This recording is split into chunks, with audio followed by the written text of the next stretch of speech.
World War Z, a game that's kind of sort of based off the film World War Z, which itself is kind of sort of loosely based on the novel World War Z. God, this is going to be a little bit confusing. After an initial announcement almost a year ago, we finally have it. We have World War Z. It's here, and it's an Epic Game Store exclusive. This is WarriorDan, and welcome to this very special review of Left 4 Dead 2. Oh, did I say Left 4 Dead 2? Well, to be perfectly honest, when discussing World War Z, it's fairly difficult to separate one from the other. World War Z is, at its core, a co-op objective-based horde mode game, divided into 4 campaigns which in of themselves contain 3 to 4 levels, so when you think about it you have about 16 distinct levels, which isn't really a bad amount of content to have day one, and the developers have said that additional levels and possibly campaigns may be released sometime down the road. Each campaign is loosely held together with a string-thin layer of narrative that serves as just enough to hold the game together. Like its inspiration, the Left 4 Dead franchise, you won't find much in the way of meaningful story here. Every campaign level opens and subsequently concludes with a short cutscene filled almost exclusively with a panning camera shot of the environment, accompanied with off-screen exposition, usually from the NPC you are doing a quest for. As this cutscene ends, your character, or one of the characters in the group, will make some sort of final quip, pun, or whiny remark as the camera pans closer to you and seamlessly transitions into the actual in-game point of view. The subway is our only chance. We take it to Inwood, get to the evac center, and get the fuck out of New York. Or we die here. I don't like him, but he's right. The first level of the first campaign literally has you starting on a building rooftop, with an assortment of weapons and supplies around you, with you and your teammates facing a door to a stairway leading down into the building. The comparisons don't end here. In addition to the generic zombie types you'll find in no short supply here, World War Z has an assortment of special infected types, including screamers, whose loud calls can summon fellow zombies. You also have the hazmat zombie, which acts somewhat as a merger of the Left 4 Dead spitter and smoker. Next you have the Bull, which mechanically resembles the Left 4 Dead Charger, which will charge towards the nearest player, grab them, and proceed to slam them into the ground repeatedly, dealing massive damage to the apprehended player. Then finally you have the Creeper, a quite aptly named creature and almost a direct port of the Hunter from Left 4 Dead. The Creeper prefers to lurk around corners and subsequently ambush the first player to pass within its range. The limited number of 4 special infected types here in World War Z is a bit of a disappointment compared to Left 4 Dead's 8 original special infected types, not including Left 4 Dead 2's additional map-specific special infected types, of which there are a few more. However, World War Z adds in one new, very fundamental gameplay design element that separates it from just being a Left 4 Dead clone, and that is its implementation of zombie swarms.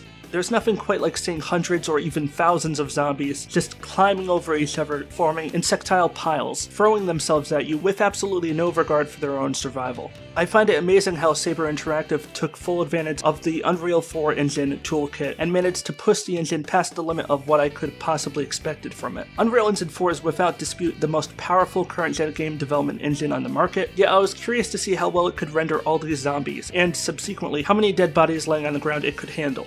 It's one thing to see the game through the heavily refined lens of a gameplay trailer, and quite another to see the raw gameplay in front of you with your own eyes. The optimization for this game is fairly good, even during some of the most intense zombie fighting sequences. I can't recall more than perhaps 1 or 2 instances where my frame rate went below 50, and more often than not, it stayed at a stable 58 to 60 FPS. For the purposes of stability, I usually enable VSync or other frame rate locking capability within my games, as I prefer to have visual fluidity rather than inconsistent and highly variable uncapped frame rate. It's a preference. I know some people prefer having unlimited frame rate. For me, I prefer having a predictable and reliable visual experience. So that said, it is quite likely the game could prove to be highly stable at higher frame rates. However, as I said, I did not test this, and as a result, I'm not taking this into account. You'd have to test that out for yourself. Now, when you're attempting to shoot down countless numbers of the undead, you'll need guns and ammo, and lots of both. World War Z offers dozens of weapon options, with many weapons being easily found in-game, but also before jumping into a level. Along with the character selection option, you can also choose your preferred starting weapon. These can range from assault rifles, shotguns, automatic shotguns, semi-automatics, crossbows, etc.